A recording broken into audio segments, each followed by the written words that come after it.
하나님 말씀은 사도행전 7장 54절부터 60절까지입니다. 그들이 이 말씀을 듣고 마음에 찔려 그를 향하여 이를 갈거늘. 그런데 스데반이 성령이 충만하여 하늘을 우러러 주목하여 하나님의 영광과 및 예수께서 하나님 우편에 서 계신 것을 보고 말하되 보라 하늘 들이 열리고 인자가 하나님 우편에 서 계신 것을 보노라 한데 그들이 큰 소리를 지르며 귀를 막고 일제히 그에게 달려들어 성 밖으로 내치고 돌로 칠세. 그 증인들이 그들의 옷을 벗어 사울이라 하는 청년의 발 앞에 두니라. 그들이 돌로 스데반을 치니 스데반이 부르짖어 이르되 주 예수여 내 영을 받으시옵소서 하고 무릎을 꿇고 크게 불러 이르되 주여 이 죄를 그들에게 돌리지 마옵소서. 이 말을 하고 자니라. 아멘. 오늘 말씀을 가지고 예수님의 기립박수라는 제목으로 은혜를 나누고자 합니다. 성경에는 많은 이야기들이 기록되어 있는데 우리 상식적으로 납득이 가지 않는, 이해가 않는 사건들이 많이 나옵니다. 그 중에 하나가 오늘 스데반의 순교 사건입니다. 이 스데반은 지금으로 보면 굉장히 장래가 촉망되고 아주 재주도 많고요. 하나님의 성령이 충만한 그런 사람이었습니다. 초대교회에서 많은 사람들이 사도의 가르침을 받고 많이 모여들게 되었죠. 오순절만 해도 3,000명이 성령이 잠기게 돼서 그들이 신도가 됐고, 날짜가 그렇게 며칠 지나고 나면 아마 그 수만 명은 모이지 않았을까 생각이 됩니다. 그러다 보니까 문제가 생겼습니다. 서로 이 예수를 믿게 되면 그 당시에 출혈을 당하게 되는데, 그러면 이 직장이나 이 모든 것들이 이렇게 되죠. 그래서 살림들이 어려워집니다. 그렇게 되니까 이 가난한 사람들이 많이 생겼어요. 그래서 그 서로 있는 사람들이 그걸 나눠 가지고 서로 나눔을 가지게 됐는데, 문제가 생긴 것은 이 헬라파 유대인들, 그러니까 외국에서 이제 역이민을 해가지고 와서 사는 사람들, 그 사람들이 문제가 생긴 것입니다. 그 사람들은 이 히브리 말을 모르니까요, 헬라 말만 알고 살던 사람들이겠죠. 지금도 보면 미국에서 뭐 다른 나라에서 이민 2세, 3세들은요 우리말 잘 모르지 않습니까? 근데 만약에 한국에 왔다고 생각해 보십시오. 그 당시에도 그런 헬라 말만 아는 사람들이 이제 모이게 되는데, 그 사람들이 구제에 빠진다는 겁니다. 그래서 사도들이 거기서 결론을 내린 게 있죠. 이제 그들을 구제할 사람, 쉽게 말해서 헬라 말을 구사할 수 있는 사람이 필요하다는 것입니다. 그래서 7사람을 세우죠. 그 중에 한 사람이 스데반입니다. 그리고 빌립도 있고요. 또 니골라도 있고, 이렇게 7명 세우는데, 보통 우리가 이 사람들을 7 집사라고 얘기를 합니다. 그러나 성경에는요, 집사라는 말이 없습니다. 그들을 그냥 헬라 말을 잘하기 때문에 통역관으로 세워서 잠시 사용한 것 뿐입니다. 그러니까 여기에 스데반은 그래서 이 헬라 말을 잘하는 사람이에요. 그뿐 아니라 사도행전 6장 3절에 보면 성령과 믿음이 충만하다고 했습니다. 그리고 사도행전 6장 9절에 보면요, 이 헬라 말을 잘하기 때문에 구레네에서 온 유대인들, 또 알렉산드에서 온 유대인들, 길리기아와 아시리아, 세계 각처에서 온 히브리 말을 모르는 그 사람들하고 이 성경을 가지고 논쟁을 합니다. 얼마나 헬라 말을 잘할까요? 그러니까 그렇게 그런 사람들을 이방이 흩어져 있는 유대인들까지도 다 이 복음을 증거할 수 있는 완벽한 실력과 재주를 가진 사람이 스데반인데요. 이 스데반은 오늘 설교를 끝으로 이 세상에서 떠나버립니다. 우리가 생각할 때는요, 이 스데반 같이 이렇게 유능한 사람을 전 세계에 다니면서 복음을 전하고 많은 사람들이 예수 믿게 되지 않을까. 근데 왜 주님은 이 사람을 젊었을 때 그냥 그것도 돌에 맞아서 그렇게 일찍 죽게 만들어 보셨을까? 그것이 궁금하지 않습니까? 우리 생각과 하나님 생각은 이렇게 좀 차이가 있다는 것입니다. 음악회에서 보면 기립박수가 있습니다. 그것은 바로 음악에서 연주하는 자라거든, 또는 이제 노래하는 사람이건 그들에게 경의와 존경을 나타내는 표현입니다. 이것은 1742년 4월 13일 날 그 영국의 더블린 뮤지컬에서 핸델의 그 오라토리오 그 코러스가 울려 퍼질 때 조지 2세의 국왕이 너무나 감격이 돼가지고 벌떡 일어섰다고 해요. 그래서 그때부터 이것이 관행이 돼서 지금 음악회 같은 데서 이제 끝날 때 감동을 받으면 다 일어서게 됩니다. 음악회뿐 아니라 지금 운동 경기가 끝났을 때 그때 운동 경기 선수가 혼신을 다해서 아주 훌륭한 경기를 보여줬을 때 그때 일어납니다. 그러니까 많은 경우에 감동받으면 일어나는 거예요. 누가 일어나서 일어나는 것이 아니라 그게 감동을 받았을 때 이제 일어나게 되는데 바로 오늘 예수님이 일어나신 것을 성경은 기록하고 있어요. 이게 성경에서 예수님이 벌떡 일어나시는 거 유일하게 이곳에서만 볼 수가 있다는 것입니다. 한마디로 그걸 우리는 예수님의 기립박수라고 볼 수가 있는 것이죠. 성경은 예수님이 부활 승천하신 다음에 하늘에 계시다고, 하늘 우편에 계시다고 증언합니다. 근데 우리 생각할 때 하늘 우편에 계시다가 어떤 뜻일까요? 하늘에 하나님 보좌 우편에. 그러면 좌편에 누가 계실까요?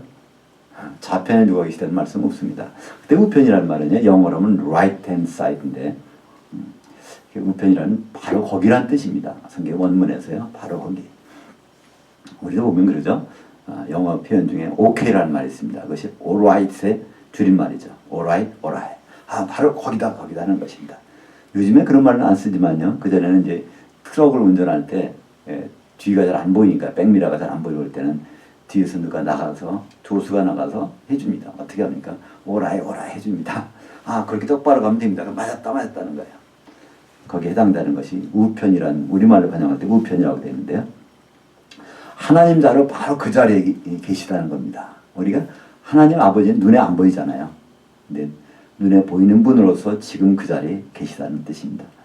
사람으로서 하나님의 그 자리를 다 버리고 오셨지만 지금은 부활 승천하셔서 그 자리에 복귀하셨다는 뜻이죠.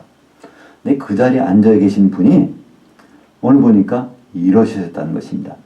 골로새서 3장 1절, 히브리서 1장 3절, 8장 1절, 10장 12절, 히브리서 12장 2절에 보면 예수님은 하나님 보좌 우편에 그 자리에 앉아 계시다고 말씀하고 있습니다. 여전히 예수 그리스도께서 그 자리에 앉아 계십니다.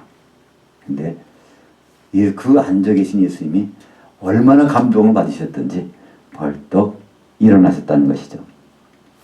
오늘 말씀 사도행전 7장 55절과 56절에 보면 예수께서 하나님 우편에서 서 계신 것을 보고, 이거 두 번씩이나 말합니다.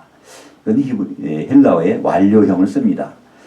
갑자기 계신 것이 아니라 이미 바로 스테반이 이 복음을 증거할 때, 선포할 때부터, 시작할 때부터 거기서 쭉 서서 계시다는 거예요. 이 장면 한번 상상해 보실 수 있겠습니까? 그때 스테반은 복음을 전파합니다. 근데 복음의 내용이요, 아주 구체적입니다. 이 사도행전 6장 1절부터 쭉 보면요, 스테반이 전하는 내용이 구약의 모든 걸 다 전해요. 그 다음에 아주 설교가 굉장히 깁니다. 그걸 다 전하고 나서. 근데 아마 그 자리에 여기 보면 누가 있냐면 이 사울, 나중에 바울이 있지만요, 이 바울이 그 자리에 있는 거예요. 바울이 그 중심 인물입니다. 스테반이 설교를 듣고 도저히 우리 못 참겠다. 왜냐하면 유대인들은 하나님 아버지만 유일신으로 생각했거든요. 아무도 신이라고 생각하지 않았습니다. 예수님은 선지자 중에 한 사람을 생각했죠. 근데 하나님 유일신이라고 생각했는데 예수 그리스도도 똑같이 하나님이라고 그러니까 못 참겠는 것입니다. 그래서 그 증인들이 돌 들어서 치려고 할 때 그 옷을 벗어서 바울의 앞에다가 놓고 돌로 치는 것입니다. 그렇다 보면 이 바울이라는 사람은 그 당시에 그 중심 인물이었던 것 같아요. 그 자리에서. 사실은 사도행전 9장에 보면 바울은 어떻게 합니까? 대제사장한테서 공문을 받아가지고 다메섹에 가면서 예수 믿는 사람 붙들어다 다 죽이는 일을 맡았어요. 그러니까 이 대제사장이 중용해서 쓰던 사람이 이 바울인 것 같습니다. 바울은 로마 시민권을 갖고 있죠. 바울은 히브리말 물명하지만요, 헬라 말에 능통한 자죠. 그러니까 다메섹이라는 이방 땅에 가서도 막 그 사람들하고 대화 소통이 되니까. 그러니까 이런 바울이 여전히 그 자리에 있었던 것입니다. 스데반은 이 복음을 선포하는 내용으로, 바울은 그 자리에서 그거를 대적하는 사람의 중심 인물로 그 자리에 서 있었던 것이죠. 바울은 사도행전 22장 20절에 이렇게 얘기합니다. 또 주의 증인 스데반이 피를 흘릴 때 내가 그 곁에 서서 찬성하고 그 죽이는 사람들의 옷을 지킨 줄을 그들도 아나이다. 나중에 이제 예루살렘에 가서 로마에 붙들려 가기 전에, 로마로 그 전에 마지막에 기회를 잡습니다. 그때 설교하는 장면이에요. 이때 보니까 내가 스데반이 피 흘릴 때 내가 거기 있었고 사람들이 다 돌 던지는 사람들이 옷을 벗어 내 자리에다 갖다 놨다는 거예요. 그러니까 이때 상황은 이 사도가 돼야 될 사람이 있고, 근데 아직은 반대하는 사람. 스데반은 지금 주님이 쓰시는 사람. 이렇게 나와 있습니다.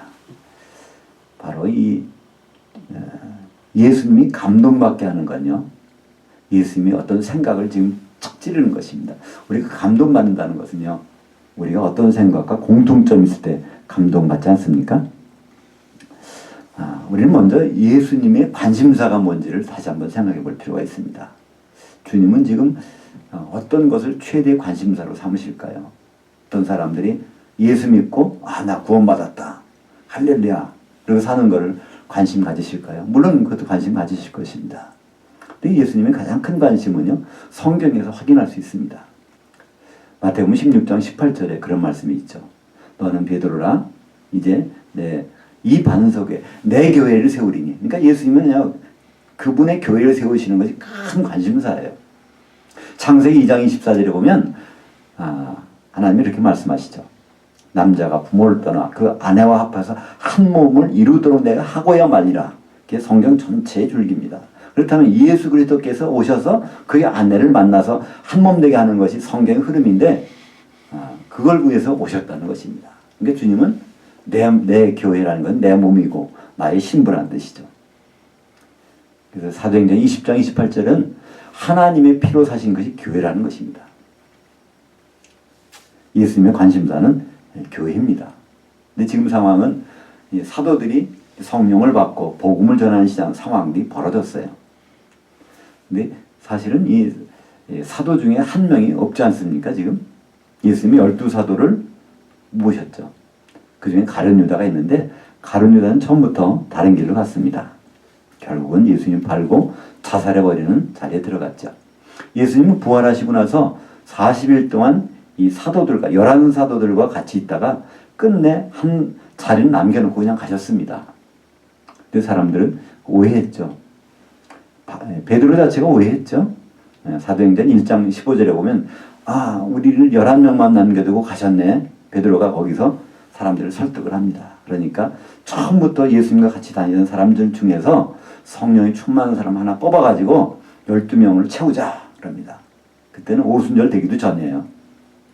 그래서 사도행전 1장 25절에 보면 마띠아라고 하는 사람을 12명의 자리에 집어넣습니다. 근데 그 마띠아는 그 뒤로 한 일이 아무것도 없어요.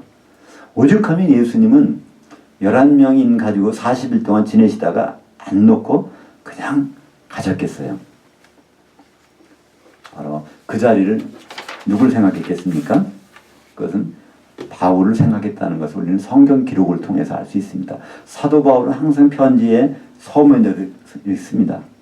바로 하나님의 뜻에 따라 예수 그리스도의 사도가 된 나 바울은, 하나님이 예수 그리스도의 사도라는 것을 계속 말해요. 하나님의 뜻에 따라서 예수 그리스도의 사도가 됐다. 그렇다는 얘기는 바울은 예수 그리스도의 사도로 이미 택함을 입었는데,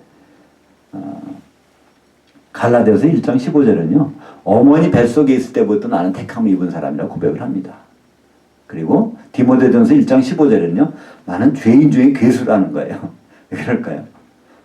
내가 그렇게 태어났는데 사실은 그걸 반대하고 있다가 심지어는 스데반을 피를 통해서 내가 그 사람을 죽인 그걸 계기가 돼가지고 자기는 사도가 됐다는 것을 고백을 하고 있습니다.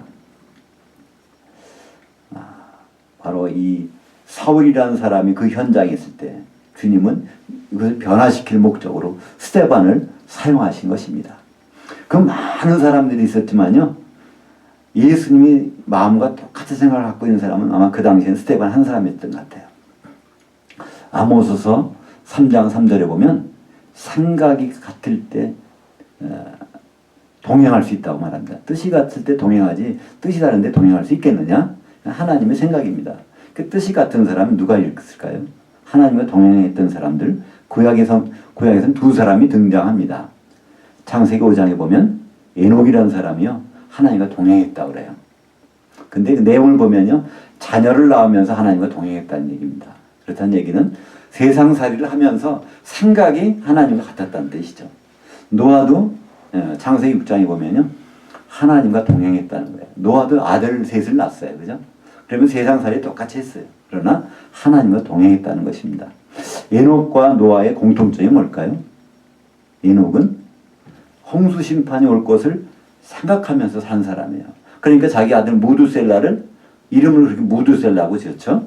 무두셀라는 무투라고 하면 이것은 죽는다는 뜻이고요. 샬라크라고 하는 것은 바로 보낸다는 뜻입니다. 얘가 죽을 때 하나님은 홍수 심판을 보낼 거야. 그것을 이름을 지어준 사람이에요. 그렇다면 에녹은 홍수 심판을 염두에 두고 일생을 살아갔던 사람입니다. 노아도 마찬가지 아닙니까? 노아도 홍수 심판을 염두에 두고 살았기 때문에 방주를 짓지, 그렇지 않다면 방주를 짓겠습니까? 그러니까 하나님과 생각이 똑같은 사람들을 소개하는데요, 그걸 성경에서 하나님과 동행했다고 합니다. 오늘 스데반이 바로 예수님과 생각이 같은 사람이에요. 생각이 같다는 얘기는 말도 같이 나오는 것입니다. 스데반이 죽을 때 두 마디 말을 하죠. 오늘 본문 사도행전 7장 59절에 보면 그들이 돌로 스데반을 치니 스데반이 부르짖어 이르되 주 예수여 내 영을 받으시옵소서. 이건 예수님이 십자가에서 이제 돌아가실 때 누가복음 23장 46절에 예수님이 아버지여 내 영을 아버지 손에 부탁하나이다. 또 오늘 말씀 사도행전 7장 59절에 보면 주 예수여 60절에 보면 주여 이 죄를 그들에게 돌리지 마옵소서. 근데 예수님도 누가복음 23장 34절에 보면 아버지여 저들을 사하여 주옵소서. 자기들이 하는 것을 알지 못합니다. 그러니까 예수님과 똑같은 생각을 가졌기 때문에 똑같은 말을 할 수 있는 걸 봅니다. 지금 예수님의 급선무는 뭘까요? 우리가 교회 세워지는 데는 급선무가 뭘까요? 교회 세우기 위해서는요, 예수님은 에베소서 2장 20절에 사도들의 터 위에 교회가 세워진다는 것입니다. 너희는 사도들의 터 위에 세워졌다. 그렇다면요, 우리 집질 때도 마찬가지입니다. 빨리 그 벽 쌓고 벽돌 쌓고 하는 게 중요한 게 아니에요. 이 사도들의 터부터, 그러니까 기초부터 된 다음에 쌓아야 되는 거죠. 예수님도 지금 사도들이 나가서 복음 전하고, 지금은 사도들이 아니라 스데반 나가서 복음 전하고 있어요. 그러나 예수님 생각은요, 사도들 하나가 부족하다는 거예요. 그죠? 사도 바울이 지금 사도가 돼야 됩니다. 이 현장에 스데반을 사용하시는 것이죠. 그래서 스데반을 그걸 듣고 사도 바울은 그때부터 마음에 찔리게 됐을 것입니다. 이 스데반의 순교는 바로 이 사도 바울을 회심케 하는 계기로 삼으신 것입니다. 스데반은 죽었지만 바울은 그 생각이 잠겨 있었던 거예요. 그때는 비록 죽음의 가편투표를 하고 찬성을 했지만 사도 바울이 나중에 간증하는 장면들을 보면요, 내가 스데반이 거기서 피 흘릴 때 내가 거기서 찬성을 했고 그 사람들이 옷을 내가 받아갖고 있었다, 이 얘기를 계속합니다. 그것은 사도 바울로서는 가장 큰 충격이 아니겠습니까? 바울이 원래 그렇게 대적하는 사람은 아니에요. 하나님을 믿는 것이 이렇게 하는 것이 하나님 믿는 거라고 생각했기 때문에 예수 믿는 사람들을 잡아다 죽였는데, 그게 아니라는 겁니다. 하나님은 성경에 보면 특별한 계기에 사용한 사람 또 한 사람이 있었죠. 예수님이 유월절 양으로 십자가를 지러 가실 때 사람들은 그걸 몰라봤어요. 그때 베다니의 마리아는요, 옥합을 가지고 예수님에다가 쫙그 향을, 기름을 바릅니다. 예수님이 바로 기름 발리운 유월절 양이라는 것을 거기서 소개하는 거죠. 그때 예수님이 말씀합니다. 온 천하에 복음이 전해지는 곳마다 이 여자가 내게 대해서 한 일, 이것만은 반드시 생각나게 하리라. 얼마나 그 여자가 한 일이 중요한 일인지를 알지 못합니다. 오늘도 마찬가지죠. 예수님은 지금 사도 12쪽이 다 모아져야 이게 완전한 기초가 되는데 지금 사도 하나가 빠진 자리에서 이게 되고 있는 거, 여기에 하나를 세우는데 스데반이 사용되게 됩니다. 우리가 보면 스데반이 좀 더 많이 복음 전하고 나서 많은 사람이 예수 믿게 하면 그러고 죽으면 좋을 텐데, 아니요. 예수님 생각은요, 사도들이 터가 완전히 된 다음에 그 다음에 일이 되는 것, 순서기 때문에 가장 예수님과 생각이 비슷한 사람, 똑같은 생각하는 스데반을 사용을 하십니다. 그러니까 이 중요한 카드를 결정적인 순간에 써버리신 거예요. 성경은 사도행전에서는 오늘 그 일을 우리에게 기록하고 있습니다. 지금 이 개인이나 교회나 많은 일들을 한다고 합니다. 교회에서 1년간 계획을 세우고요. 또 개인적으로도 새해가 되면 계획을 세우고 그것을 하나하나 실천해 나갑니다. 근데 그 중에서 정말 예수님을 감동시키는 일이 얼마나 될까 한번 생각을 해봅니다. 스데반의 경우를 생각해보죠. 나를 죽이려고 그래? 그 말하다가 중간에 중단을 하고 내가 하나님의 이런 재능을 받아가지고 복음을 더 전해야 되는데 이렇게 저 사람 나는 죽일 것 같아? 그럼 그 자리를 피할 수도 있어요. 모면하고. 그리고 또 큰 일이 남아있으니까. 복음을 전하는 일이 남아있으니까. 근데 스데반은 그러지 않았습니다. 결국은 바로 예수님의 마음을 읽었을 것입니다. 그렇기 때문에 그러니까 저 사람들 용서해달라고 하잖아요. 그 사람들. 예수님처럼 똑같이. 바로 예수님이 이렇게 허락하신 목적은 사도가 완전히 채워지는 것이 교회를 위해서 필요하기 때문에 그렇다는 것입니다. 우리는 지금 교회나 개인이나 사도들이 한 일을 지금 하려고 많이 하고 있어요. 그죠? 성경은 사도들에게 바로 복음을 전파하라고 그랬어요. 사도들의 터 위에 교회가 세워지라고 그랬어요. 근데 많은 사람들은 지금도 사도들의 일을 계속 하려고 하는 것입니다. 근데 성경은 사도의 일과 성도의 일을 구분해 놨습니다. 이제 12사도 이상의 사도가 하나님은 필요하지 않으세요. 성경은 다 기록되어 있습니다. 사도들은 이미 신약 성경을 기록해서 사도들의 터 기초를 세워놨습니다. 근데 지금도요, 신사도 운동이라는 그런 운동들이 굉장히 한국교회를, 미국과 한국을 굉장히 융성하게 퍼지고 있습니다. 지금도 사도들 권능이 나타났다는 거예요. 그 병 고치고 죽은 자를 살리고 하는 모든 일들 초대교만 있었던 것이 아니라 지금도 있다는 것입니다. 왜 그런 일이 초대교에 있었을까요? 그것은 바로 사도들의 터가 세워지는 과정이 있었습니다. 한번 바울을 보십시오. 바울이 처음엔 죽은 자도 살리고요. 그 손수건만 가지고 있어도 사람들이 병 낫고 했지만 나중에 성경이 기록되고 나갈 때는 바울은요, 자기가 사랑하는 디모데 하나도 못 고쳐줬단 말이에요. 디모데한테 그러잖아요. 네가 자주 나는 위장병을 위해서 포도주 좀 마셔보라는 것입니다. 옛날 같으면 그냥 너 위장병 나가라, 귀신 나가라 하면 금방 고칠 텐데 그거 안 했어요. 사도들의 표적들은요, 이것을 기록하기까지 우리에게 주신 것입니다. 이제 사도들의 터는 세워졌습니다. 더 이상 성경이 필요하지 않단 말이에요. 성경 기록이 만약에 더 필요하다면 요한계시록 22장에서 그런 말씀 없을 것입니다. 여기 기록된 모든 예언의 말씀을 플러스할 수도 없고 마이너스할 수 없다는 거예요. 지금은 이제 성도들이 할 일이 남은 것입니다. 성도들은 그 터에 한 몸으로 세워지는 것이죠. 우리는 지금 나가서 성경을 자꾸 기록할 필요도 없습니다. 여전히 우리가 주님 말씀대로 사도들의 터 위에 우리가 한 몸으로 세워지는 일이 있다면 지금 주님은 벌떡 일어나실 것 같아요. 막 기립박수를 하실 것입니다. 왜 그럴까요?